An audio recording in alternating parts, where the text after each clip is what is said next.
Welcome back, everyone. Today we're going to begin one of the more foundational subjects in American law, that being property law. So most people think that property simply means owning something, say a house, a car, maybe a piece of land, or even your phone. But legally speaking, property is far more complicated than just simply possessing an object. And today's lecture we're going to be exploring one of the biggest questions in law: what does it actually mean to own something? And as we'll see, ownership is just not an unlimited right. Instead, the law recognizes property as a collection, or what lawyers would often call a bundle of rights. And these can be expanded, limited, transferred, and even taken away under certain circumstances like eminent domain that we'll be going over. So we're going to be examining 6 important cases that illustrate how courts have answered that question over time. And we're going to begin with 2 classic disputes over who first acquires ownership of property. And one involves a fox hunt that became one of the more famous cases in American property law, and the other concerns 19th century whalers whose customs ultimately shaped legal rules. And from there we'll shift into environmental law, where we'll see that even private property owners cannot always just use their land however they wish if we have broader public interests that are at stake.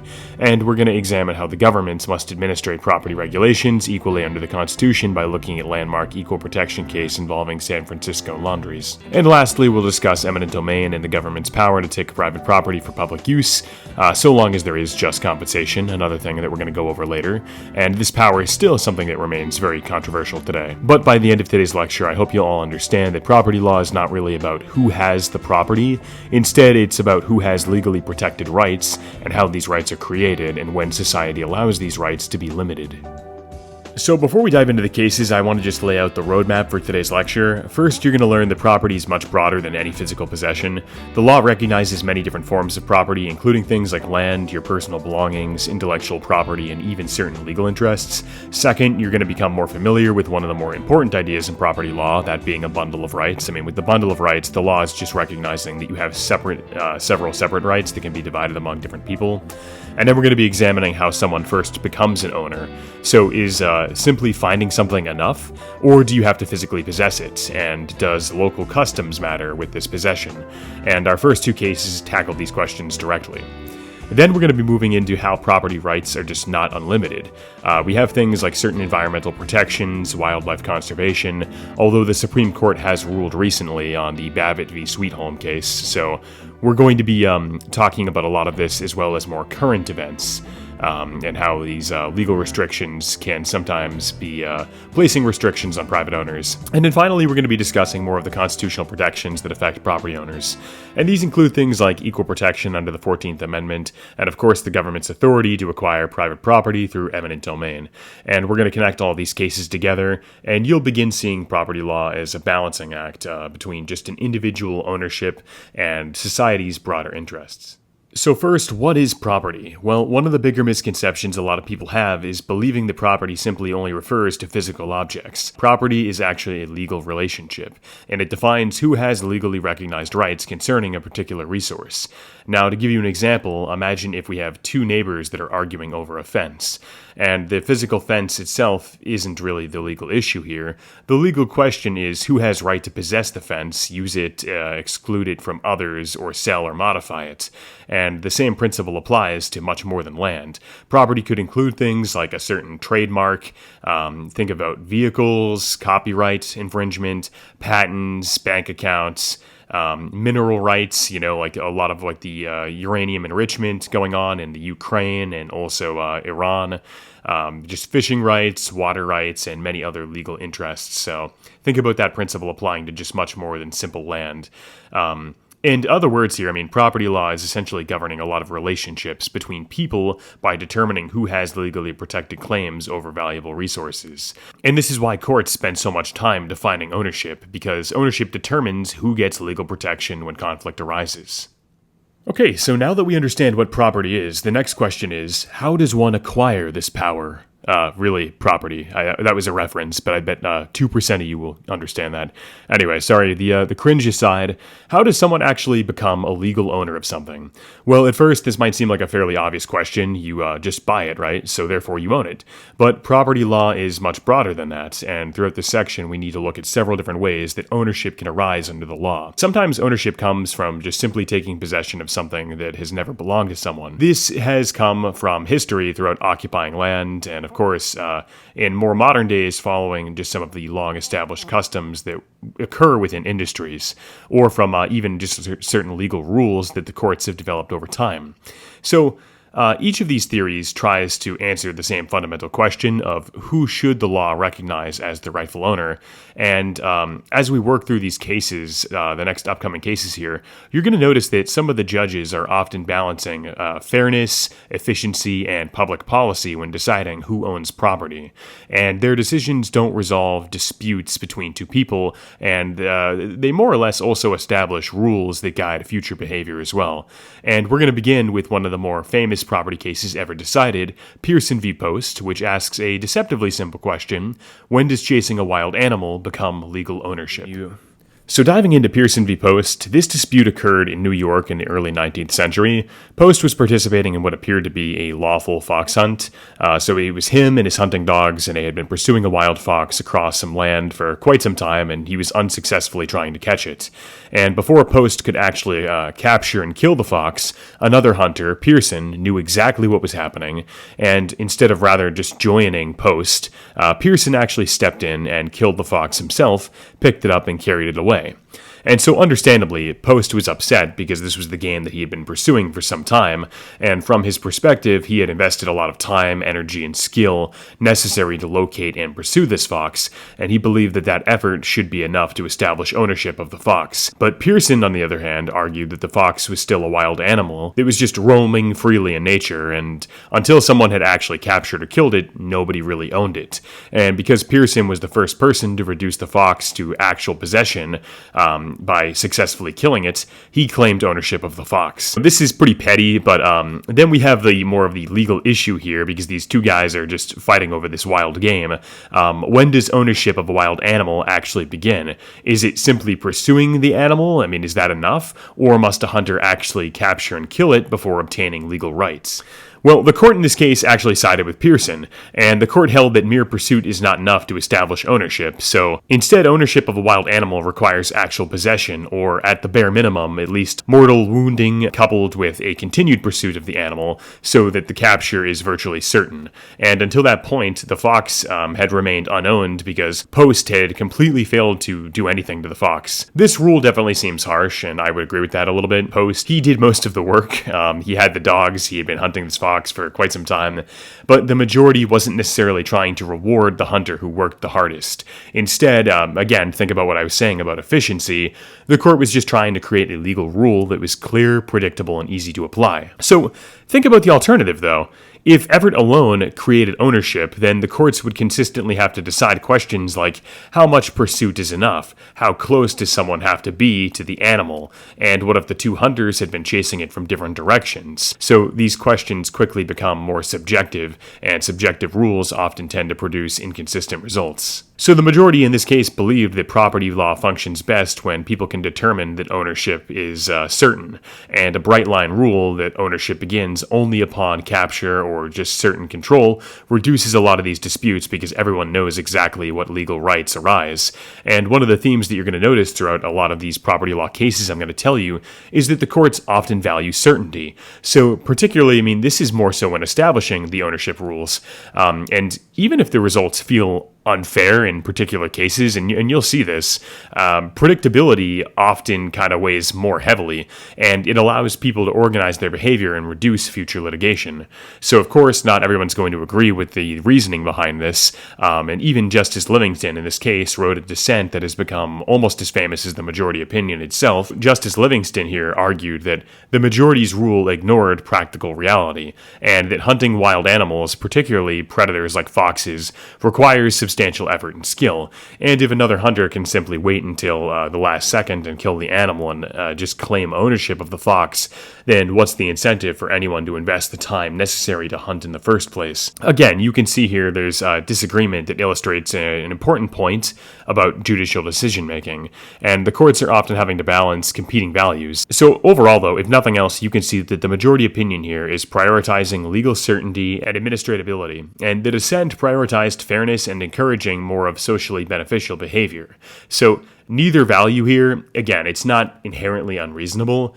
The judges just simply disagreed about which one the law should emphasize. So, although this case, again, it involves a fox hunt from more than 200 years ago, the underlying legal question still appears today in more modern disputes, believe it or not, just involving things like natural resources, intellectual property, and even emerging technologies. So the courts frequently have to ask when someone has done something enough to establish a legally protected interest, is this something that was previously owned or claimed? And the facts might change, but the legal principles continue to influence property law. So after reading Pierson, you might assume now that the law always requires actual possession before ownership can exist, like it did in the case with Pierson v. Post with the fox. But this next case of Ghen v. Rich really just demonstrates that we need to make everything that much more confusing, and sometimes the courts will recognize entire industries that are going to develop customs that allow for just commerce to function more efficiently. So when you do have customs that are well established and widely understood by people, and they maintain consistency with broader legal principles, the courts are very likely to choose to recognize these rather than mechanically applying a strict possession rule or the rigid bright line rule that you saw in Pierson v. Post. This case of Ghen v. Rich, again, late 1900s, and once again, this also does apply to the possession of an animal. Of course, instead of a fox hunt, this is regarding whaling, which was just a little bit more dangerous than fox hunting. During this period in time, the New England whaling industry was very prosperous because whale oil was used for different things like lighting, lubrication, and a variety of commercial purposes, which made the whales extremely valuable, as you can imagine. So these whalers would go out and hunt a particular type of whale known as a right whale or the finback whale. The whales obviously are enormous, and the hunters would strike them with these specialized bomb lances, so essentially just a harpoon designed to explode the whale from the inside. And the whales, of course, they're typically not going to just die immediately, so what would happen is once they're struck, the whales would often swim away for miles before they would eventually die. Now, after the death of the whale's carcass would float to the surface and frequently drift for many miles from the location where it had been originally struck. So, because of this, the hunter, the person who actually killed the whale, was often nowhere near it when the whale is resurfacing. So, instead, local fishermen or just beachcombers will often discover the carcass of the whale, sometimes hours, perhaps even days later along the shoreline. And as time went on and the whaling industry continued to develop, there was really no established precedent, and they had to develop customs to deal with this problem of the whales getting away. So under the new custom that arose, the individual who discovers the whale isn't becoming the possessor of the whale. Instead, what they had to do was notify the whaler whose identifying bomb lance remained embedded within the whale, okay? So the whaler would then obviously have to compensate the finder with a small finder's fee for locating and returning the whale to them. And the custom existed for many different years in the whaling industry in order for it to just function efficiently. And without it, there would have been very little incentive for anybody to actually invest the time that it would have taken to go out, kill a whale, only for the whale to swim away. So in this case of Ghen v. Rich, Ghen successfully struck a whale with his bomb lance, killing it, but the whale swam away and, again, was washed up on the shore many days later. And a man named Ellis found it, and rather than notifying Ghen, sold it to Rich. And then Ghen sued Rich to recover the value of the whale. So at first glance, you might think that the case of Pierson answers this dispute. I mean, after all, Ghen didn't have actual possession of the whale when it washed ashore. So didn't Pierson say that possession would control, right? Well, in this case, the court said no, because unlike the fox hunt in Pierson, the court actually had to recognize that the established custom of whaling industry had become an essential part of determining ownership. Everyone involved in the industry was widely understood and relied upon the practices that I told you about, so ignoring the customary findings here would effectively destroy the economics of the whaling industry because hunters could never be confident that they would actually receive any of the benefits from the whale that they were harvesting. So according to the court in this case, Ghen actually had ownership of the whale when he had mortally wounded it, and these were accepted customs of the whaling industry. And Rich, who purchased the whale without recognizing those established rights, did not obtain valid ownership. So the decision in this case really does once again illustrate an important principle of common law, that the courts certainly do have clear legal rules, and they also recognize long-standing commercial commercial customs. Just recognizing these things that exist within industries like the whaling industry can provide equally predictable standards. In other words here, custom itself can sometimes become a part of law. And notice something else as well. The court wasn't abandoning the concern for certainty that we saw in Pierson. It's really just recognizing that certainty can come from a different source. In Pierson, certainty came from actually requiring possession. And in the case of Ghen v. Rich, now we're seeing that certainty is coming from the universally recognized industry of whaling industries. So this was a practice that everybody relied upon. That's the certainty. In both cases, the court is just trying to create a predictable legal expectation. It simply reached that goal in different ways. So this case isn't contradicting anything at Pierson because it's still relying upon certainty. And of course, this idea remains important today. Courts continue to consider industry customs in many different areas of law, including things like your contracts, commercial transactions, professional negligence, and of course, intellectual property disputes. So although custom doesn't automatically control every legal question, it does often provide us with valuable evidence regarding what participants reasonably expect within a particular field. Okay, so now let's succinctly compare both of these cases. In Pierson, the majority opinion believed that a bright-line possession rule minimized disputes and gave hunters clear notice of when ownership begins, in that case, the ownership of the fox. And in the case of Ghen, the court recognized that a rigid possession rule would actually undermine the entire whaling industry.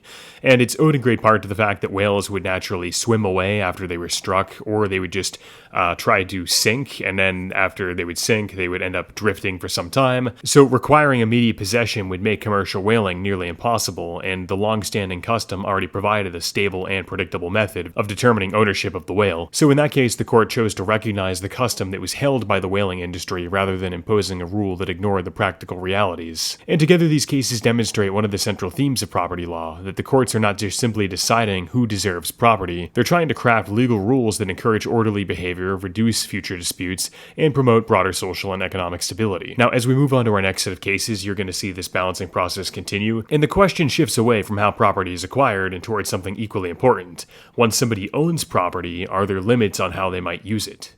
So up to this point, we looked at the cases of Pierson and Ghen, and they both answered the question of when somebody acquires a legally protected property interest. But the fact is that property law doesn't end once ownership is established. In fact, many of the most significant legal disputes arise after ownership has already been recognized. And at this point, the question starts to change. So instead of asking who owns the property, the courts will start to ask things like what the owner is legally allowed to do with the property. So many people assume that owning property just means you have complete freedom to do whatever they wish, and that is a very common misconception. So American law does strongly protect property rights, private property rights within reason, but these rights have always existed alongside more important limitations that are designed to protect the overall broader public. So let's think about your own neighborhood, for example. If you own your own home, you can't go building a massive armory or like a 10-story skyscraper in your backyard, and you can't just dump hazardous chemicals into a nearby river. You can't, let's say you want to build an industrial factory in the middle of your yard. These are just simple things that align with zoning laws and nuisance regulations that you just would not be able to do.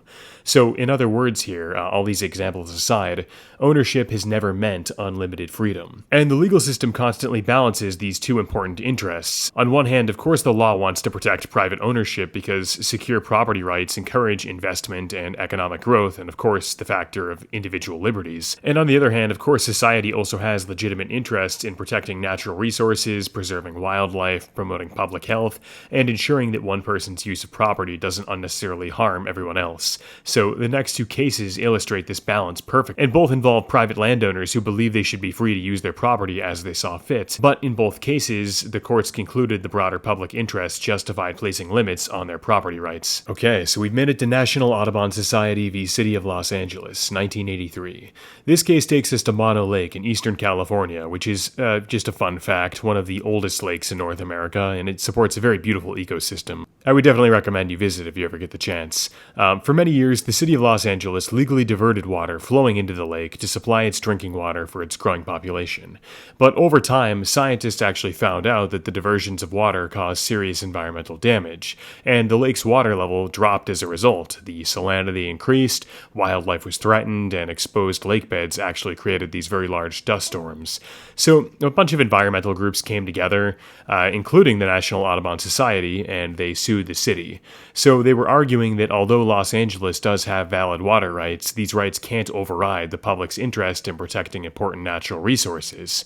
Now, the California Supreme Court in this case held that both principles must coexist. So again, you're seeing the balance I was telling you about. Although Los Angeles possessed valid water rights, the state still had an ongoing duty under the public trust doctrine to protect navigable waters and natural resources for the benefit of the public. And the court didn't eliminate the private property rights. Instead, it's just requiring the state to balance private water rights against the public's interest in environmental protection. Now, the court didn't eliminate private property rights. Instead, it required the state to balance private water rights against the public's interest in environmental protection whenever decisions affecting the public trust resources are being made. So this case is important here because it's really just establishing that even valid property rights are not absolute, and when natural resources are held in trust for the public are involved, then the government has to balance the private ownership with also the long-term public interest. So our next case builds on the idea that ownership doesn't always mean unrestricted freedom to use property however somebody chooses. While National Audubon focused on protecting public water resources, the current case of Babbitt v. Sweet Home examines another important question. Can the federal government limit how private landowners use their land in order to protect endangered wildlife? And this one has a very recent update that we're going to be getting into a little bit later. But to give you some of the case facts, this case arose under the Federal Endangered Species Act, which is just referred to as the ESA for short. So Congress enacted this law because many of the plant and animal species were facing extinction due to habitat destruction, pollution, and human development. And the act reflects a national policy that preserving biodiversity and preventing extinction are matters of public importance. And one of the act's key provisions is to make it unlawful to take an endangered species. So most people naturally think of take as meaning to hunt, kill, or capture an animal. However, the Department of Interior interpreted the statute more broadly. So under these regulations, the word take also included significant habitat modification that would usually kill or just injure protected wildlife. Because again, just think about this, you're impairing their essential behaviors such as breeding, feeding, or even sheltering by knocking down trees that this fat owl would like to make babies in. So, you gotta protect the trees, you gotta protect the breeding and their homes. So with this said, several landowners, logging companies, and business organizations challenged this interpretation, and they argued that they weren't simply trying to hunt endangered animals. Instead, they just wanted to make use of their own land for lawful purposes such as harvesting timber or just further developing their property. And according to them, extending the definition of take to include habitat modification went far beyond what Congress intended and imposed significant restrictions on private property rights. So the Supreme Court ultimately rejected this argument, and they held that the Department of Interior's interpretation of the word take was reasonable and consistent with the language and purpose of the Endangered Species Act. So in other words, destroying critical habitat in a way that foreseeably kills or injured endangered species can qualify as the prohibited take, even if the landowner never directly touches the animals themselves. And this decision reinforces an important principle that we've already seen today, that property ownership carries significant rights, but these rights are exercised within a broader legal framework, and Congress has the authority to enact laws protecting important national interests, including endangered wildlife, and private property owners must have to comply with all of these laws. Notice that the court is not saying that the government suddenly owns private land whenever an endangered species just happens to fly onto your property. Rather, it's just actually recognizing that certain uses of private property are going to be limited when you have uses that just conflict with federal laws that are designed to protect things like the fat spotted owl. So in a broader sense, this is just protecting animals. And together, the case of National Audubon and Babbitt demonstrate environmental protection. And environmental protection often requires balancing private ownership against competing public interests. So neither case here is eliminating somebody's private property rights, but they are both reminding us that ownership with private property has always been accompanied by legal responsibilities. Okay, so now we're going to jump into the update that I was telling you about earlier. Although Babbitt v. Sweet Home is still the law today, the overall debate hasn't ended. And in 2024, the Supreme Court actually decided in the case of Loper Bright, which ended the Chevron deference. So this essentially means that the courts no longer automatically defer to federal agencies like the U.S. Fish and Wildlife Service when interpreting statutes. And even more recently, the Trump administration adopted a narrower interpretation of the Endangered Species Act. So this essentially argues argue that destroying an animal's habitat should not automatically be considered harm, and supporters argue that this better protects private property rights, and of course you have a lot of critics, myself included, that would argue that it weakens protections for endangered species. So the key takeaway here is that Babbitt remains binding precedent, but the way in which the Endangered Species Act is interpreted is still continuing to evolve through just new regulations, and of course we'll have future court decisions as well. Okay, so now let's go over the big picture of everything we've talked about so far.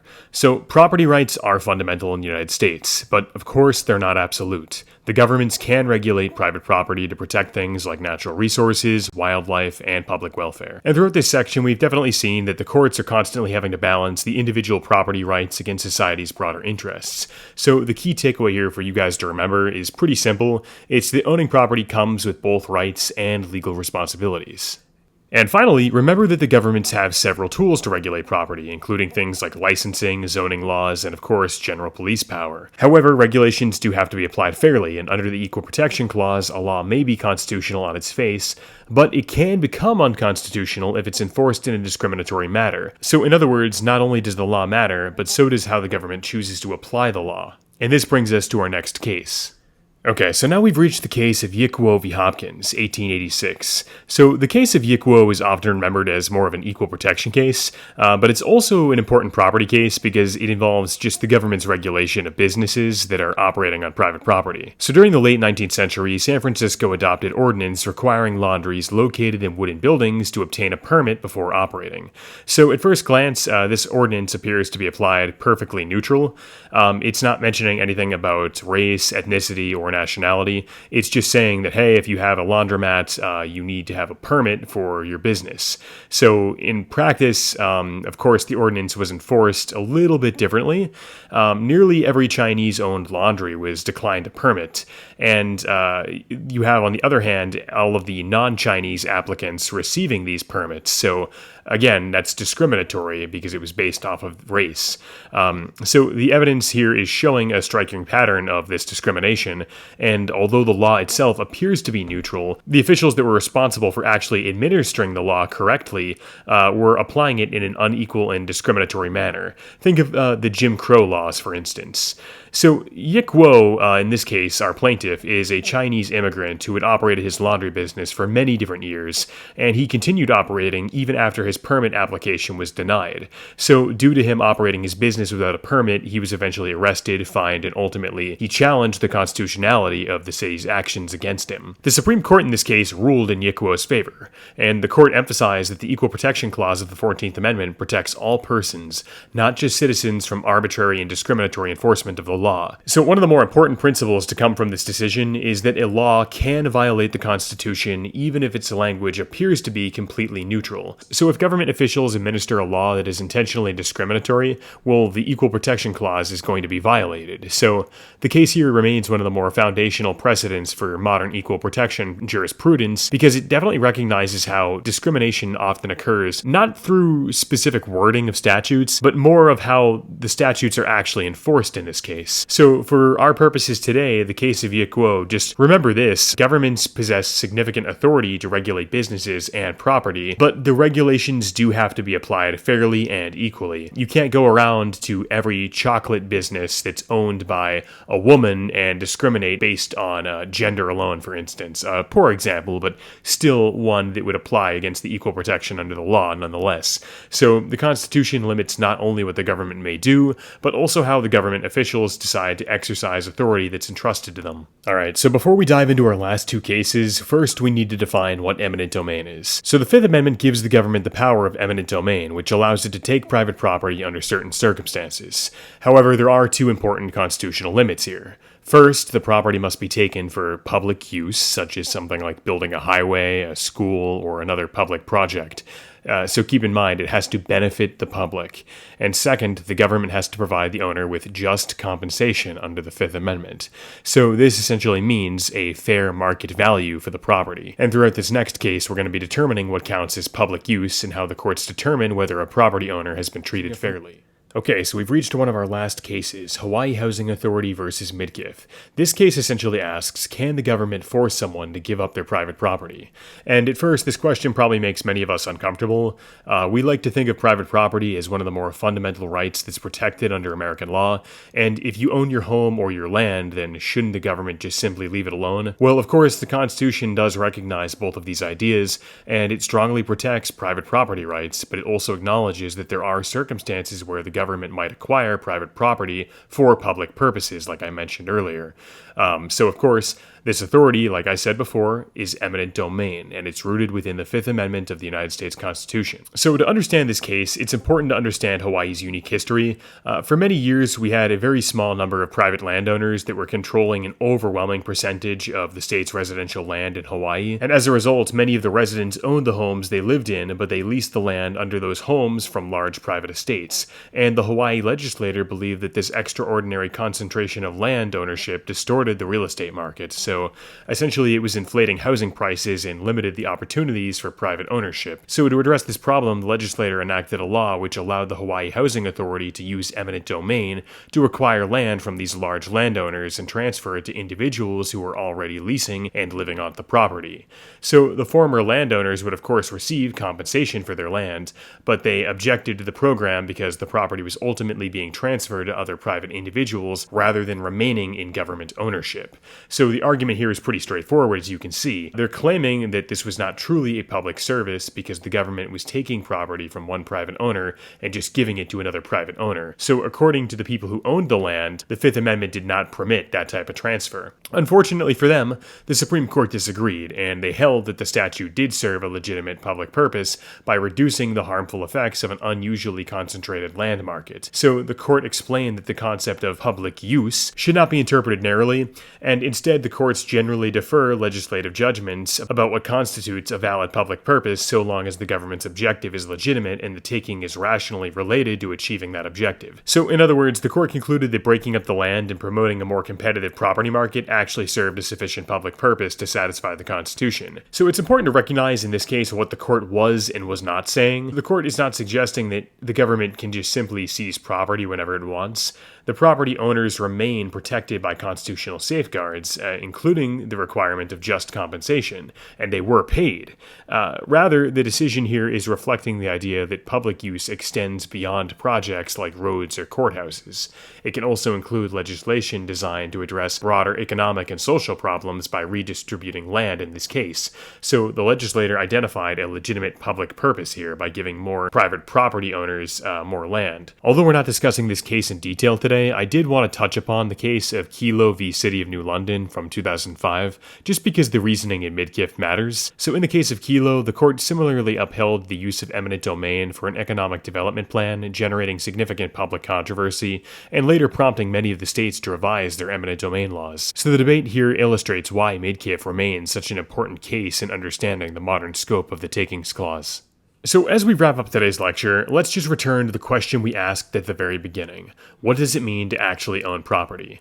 Well, if any of the cases taught you anything from today, I would say it's that ownership is much more than just possessing an object. Property is a legal relationship that defines the rights individuals have with respect to valuable resources. And these rights include the ability to possess, use, to transfer property, and to enjoy the benefits of having property.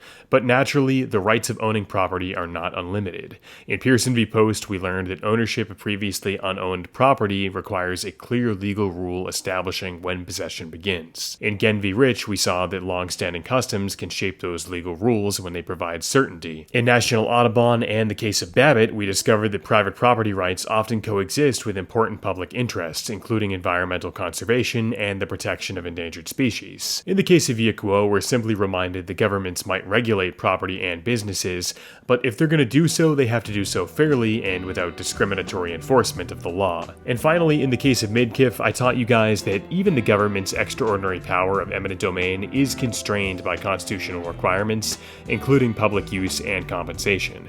So together, these cases illustrate one of the more central themes of property law. The legal system is constantly balancing competing interests. It seeks to protect individual ownership because secure property rights encourage investment, stability, and personal liberties.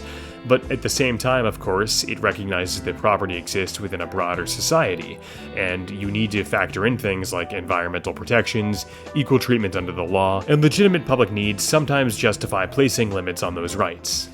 So, final takeaway, as you continue to study law, you'll find that this balancing process appears again and again, and that's not only in property law, but also in constitutional law, environmental law, land use, regulation, business law, and of course, criminal law. So understanding property, it's just not about learning who owns what, it's about understanding how the legal system defines rights and chooses to go about resolving conflicts.